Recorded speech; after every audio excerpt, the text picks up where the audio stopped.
Hello, నేను విశేషరావు. ఆంధ్రప్రదేశ్ ముఖ్యమంత్రి చంద్రబాబు నాయుడు గారు సూపర్ సిక్స్ను అనౌన్స్ చేశారు ఎన్నికలకు ముందు. వాటిని ఎప్పుడు అమలు చేస్తారు అనేది ఇప్పుడు వైఎస్ఆర్ కాంగ్రెస్ పార్టీ పదే పదే ప్రశ్నిస్తూ ఉంది. జగన్మోహన్ రెడ్డి గారు కూడా అదే చెప్తూ ఉన్నారు. సూపర్ సిక్స్ను అమలు చేయకుండా డైవర్షన్ పాలిటిక్స్ చేస్తూ ఉన్నారు అనేది ఆయన చేస్తున్నటువంటి అతిపెద్ద ఆరోపణ. దానికి చెక్ పెట్టడానిక, లేదంటే పరిపాలనలో భాగంగా ఇప్పుడు సూపర్ సిక్స్ వైపు చంద్రబాబు నాయుడు గారు మొగ్గు చూపారని అంటే ఖచ్చితంగా చంద్రబాబు నాయుడు గారు ఏ సమయంలో ఏది చేయాలో అది చేసుకుంటూ వెళ్తూ ఉన్నారు. జగన్మోహన్ రెడ్డి గారు చేసేటువంటి ఆరోపణల్ని, లేదంటే జగన్మోహన్ రెడ్డి గారు చేసేటువంటి విమర్శల్ని ఆయన పట్టించుకోవాల్సినటువంటి అవసరం లేదని చెప్పి కూటమి తేల్చేసింది. అందులో భాగంగానే చంద్రబాబు నాయుడు గారు ఇచ్చినటువంటి సూపర్ సిక్స్లో అమలు ఒక్కొక్కటిగా కార్యరూపంలోకి తీసుకొస్తూ ఉన్నారు. ఏ ప్రభుత్వం అయినా సరే డే 1 నుంచి ప్రకటించినటువంటి హామీలని అమలు చేయదు. మేనిఫెస్టోలో ఉన్నటువంటి అంశాలని 100కు 100% అమలు చేసేటువంటి అవకాశం ఉండదు. ఇప్పటి వరకు భారతదేశ చరిత్రలో కాదు, ప్రపంచంలో చరిత్రలో, ఎన్నికల చరిత్రలు తీసుకుంటే మేనిఫెస్టోలో పెట్టినటువంటి ప్రతి అంశాన్ని పొలిటీషియన్స్ చెప్పినటువంటి విధంగా భగవద్గీత లేకపోతే బైబిల్, ఖురాన్ లాగా భావించి 100కు 100% అమలు చేసినటువంటి రాజకీయ పార్టీ ఏదీ లేదు. సో చంద్రబాబు నాయుడు గారు కూడా దానికి అతీతం ఏం కాదు. చంద్రబాబు నాయుడు గారి ప్రభుత్వం 8 నెలల క్రితం వచ్చింది. మరి ఏం చేసింది 8 నెలల నుంచి? సూపర్ సిక్స్లని దాటవేశారా? సూపర్ సిక్స్లని మర్చిపోయారా చంద్రబాబు నాయుడు గారు అనేటువంటి ప్రశ్నలు ఇప్పుడు వస్తూ ఉన్నాయి ప్రత్యర్థుల నుంచి. అయితే చంద్రబాబు నాయుడు గారు ఏదైతే చెప్పారో ఆ దిశగా ఆయన అడుగులు వేస్తూ ఉన్నారు. ఆయన అధికారంలోకి వచ్చినటువంటి ఆ నెల నుంచే ఖచ్చితంగా పెన్షన్లు ఇస్తూ ఉన్నారు, 4,000 రూపాయల పెన్షన్లు. ఆ 4,000 రూపాయల పెన్షన్లని ఆయన అధికారంలోకి వచ్చిన తొలి నెలలోనే పాత బకాయిలు 2 నెలల బకాయిలతో పాటు ఇవ్వడం జరిగింది. ఇవాళకు కూడా ప్రతి నెల 1వ తారీఖున 4,000 రూపాయల చొప్పున పెన్షన్లను ఇంటికి తీసుకెళ్ళి ఇస్తూ ఉన్నారు. 1వ తారీఖు ఒకవేళ సెలవు అయితే ముందు రోజే తీసుకెళ్ళి ఆ పెన్షన్లను ఇస్తూ ఉన్నారు. గ్రామ వార్డు సచివాలయానికి సంబంధించిన సిబ్బంది ఆ పని చేస్తూ ఉన్నారు. వాలంటీర్ల వ్యవస్థ లేకపోతే పెన్షన్లు రావని చెప్పి ప్రచారం చేసినటువంటి వాళ్ళకి సమాధానం ఇస్తూ ఉన్నారు ఎప్పటికప్పటికి కూడా. మరి ఆయన ప్రకటించినటువంటి సూపర్ సిక్స్లో ఒకటి పకడ్బందీగా అమలు చేస్తున్నారు ఆయన అధికారంలోకి వచ్చినటువంటి రోజు నుంచి. తర్వాత 3 సిలిండర్లు ఆయన ప్రకటించారు. పేదలకు ఉచిత గ్యాస్ సిలిండర్లని ఏడాదికి 3 సిలిండర్లు ఇస్తా ఉన్నారు. ఏ నెలలో ఇస్తామని చెప్పి ఆయన అనౌన్స్ చేశారు. దాని షెడ్యూల్ కూడా ఇచ్చారు.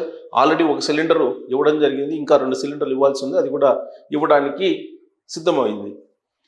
ఇక మిగిలినటువంటివి ఎప్పుడు అమలు చేస్తారు అనే దాని మీద ఇప్పుడు చర్చ జరుగుతోంది. వాస్తవంగా ఆయన ఫలాని డేట్నా అని చెప్పి చెప్పలేదు, అమలు చేస్తానని చెప్పారు. ఇప్పటి వరకు పూర్తి స్థాయి బడ్జెట్ ఆంధ్రప్రదేశ్లో పెట్టలేదు. కూటమి ప్రభుత్వం వచ్చిన తర్వాత కేవలం టెంటేటివ్ బడ్జెట్ మాత్రమే 5 నెలలకు సరిపడా పెట్టారు. ఇప్పుడు బడ్జెట్ సమావేశాలు రాబోతున్నాయి. 24వ తారీఖు నుంచి బడ్జెట్ సమావేశాలు ప్రారంభం కాబోతున్నాయి. ఆ బడ్జెట్ సమావేశాల్లో ఖచ్చితంగా మిగిలినటువంటి హామీలు ఏవైతే ఉన్నాయో సూపర్ సిక్స్లో వాటిని అమలు చేయడానికి బడ్జెట్ కేటాయింపుల్లోనే చూపించబోతున్నారు అనేది ఇప్పుడు సచివాలయ వర్గాల్లో అలాగే ప్రభుత్వ వర్గాల్లో వినిపిస్తున్నటువంటి మాట. ప్రస్తుతం కేంద్ర ప్రభుత్వం కొన్ని గ్రాంట్స్ లేదంటే కొన్ని రుణాలని మంజూరు చేయిస్తుంది. వరల్డ్ బ్యాంక్ నుంచి కానీ, లేదంటే ఏషియన్ డెవలప్మెంట్ బ్యాంక్ కానీ, ఇతరత్ర ఫైనాన్స్ సంస్థల నుంచి కొన్ని రుణాలను ఇప్పిస్తూ ఉంది. ఆ రుణాలను ఆల్రెడీ పోలవరానికి, అమరావతికి ఇలా ఖర్చు పెడుతూ ఉన్నారు. మరి సంక్షేమము అభివృద్ధి 2 సమాంతరంగా వెళ్ళాలి. గతంలో అనేక ప్రభుత్వాలు ఏవైతే కేంద్ర ప్రభుత్వం ఇచ్చేటువంటి గ్రాంట్స్ ఉంటాయో ఆ నిధుల్ని సంక్షేమానికి డైవర్ట్ చేసి ఆ సంక్షేమాన్ని అమలు చేయడానికి అభివృద్ధిని మర్చిపోయారు. అభివృద్ధి గురించి అసలు పట్టించుకున్నటువంటి దాఖలాలు లేవు. చాలా ప్రభుత్వాలు కేంద్రం నుంచి వచ్చేటువంటి ఫండ్స్ని సంక్షేమం వైపు మళ్ళిస్తూ ఉంటాయి, డైవర్ట్ చేస్తూ ఉంటాయి. కానీ ఈసారి చంద్రబాబు నాయుడు గారు స్ట్రిక్ట్గా ఒక నిర్ణయం తీసుకున్నారు. కేంద్రం నుంచి వచ్చేటువంటి వివిధ పథకాలకు సంబంధించినటువంటి నిధుల్ని వాటికే ఖర్చు చేయాలి, మౌలిక వనరులను కల్పించాలి, మౌలిక వసతులను కల్పించాలి. రాష్ట్రంలో పోలవరం పూర్తి కావాలి, అమరావతి నిర్మాణం పూర్తి కావాలి, విశాఖ రైల్వే జోన్ పూర్తి కావాలి, దానికి సంబంధించి నిధులు ఏమైనా వస్తే ఆ నిధుల్ని వాటికే ఖర్చు చేయాలి అనేటువంటి ఒక నిర్ణయం చాలా కఠినంగా తీసుకున్నారు. ఆంధ్రప్రదేశ్ యొక్క రాష్ట్ర ఆర్థిక పరిస్థితి బాగా లేనప్పటికీ కూడా మరోవైపు సంక్షేమ పథకాలను అమలు చేయడానికి తలకు మించినటువంటి భారంగా మారింది. ఆ విషయాన్ని చంద్రబాబు గారే చెప్పారు. ఆర్థిక పరిస్థితి ఆంధ్రప్రదేశ్ది ఒక రకంగా చెప్పాలంటే అడుగంటింది అని చెప్పారు. 12 లక్షల కోట్ల రూపాయలు అప్పు ఉంది. ఈ అప్పుకి వడ్డీ కట్టడమే సరిపోతుంది. రెవెన్యూస్ ఏమో తగ్గాయి. డెవలప్మెంట్ అంటే జీడిపి గ్రోత్ అనేది కూడా తగ్గింది, పడిపోయింది. జీడిపి గ్రోత్ని 15కి తీసుకెళ్లేటువంటి ప్రయత్నం చేస్తున్నాము అని అంటున్నారు. జీడిపికి సంబంధించినటువంటి జీడిపిని కొంచెం 15% తీసుకెళ్తే అప్పుడు రుణాలకు సంబంధించి లేదా నిధుల ప్రవాహం కూడా పెరుగుతుంది.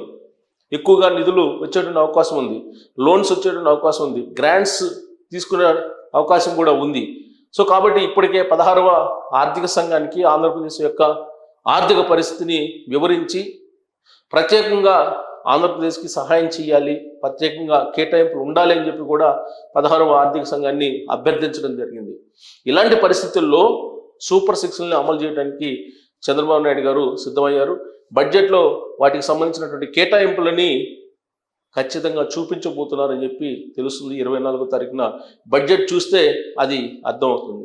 ఇప్పటి వరకు కూడా సూపర్ 6లకు సంబంధించి జగన్మోహన్ రెడ్డి గారు కొంత ఆయన యాక్ట్ చేస్తూ కనిపించినటువంటి వాళ్ళకి నీకు 1500, నీకు 15,000 అని చెప్పారు. మరి ఏమైపోయింది అని చెప్పి ఆయన మిమిక్రీ చేస్తూ మాట్లాడినటువంటి సందర్భాలు కూడా చాలా ఉన్నాయి. సో సూపర్ 6లు ప్రకటించారు చంద్రబాబు నాయుడు గారు ఎన్నికలకు ముందు. అవి క్లుప్తంగా మనం చూడొచ్చు. ఆయన చెప్పినటువంటివి ఏంటంటే ఇవే. ఇక్కడ బాబు సూపర్ 6లు ఆల్రెడీ ప్రతి మహిళకు నెలకు 1,500 రూపాయలు. ఎంతమంది మహిళలు ఉంటే 18 సంవత్సరాలు నిండేటువంటి వాళ్ళకి అందరికి కూడా 1,500 రూపాయలు ఇస్తానని చెప్పి ఆయన చెప్పారు. దాన్ని నెరవేర్చడానికి బడ్జెట్లో కేటాయింపులు పెట్టబోతూ ఉన్నారు. ఇక స్కూల్కి వెళ్ళే ప్రతి విద్యార్థికి ఏడాదికి 15,000 ఇస్తానంటున్నారు. ఎంతమంది ఉంటే అంత 15,000 ఇస్తానన్నారు. అదే తల్లికి వందనం.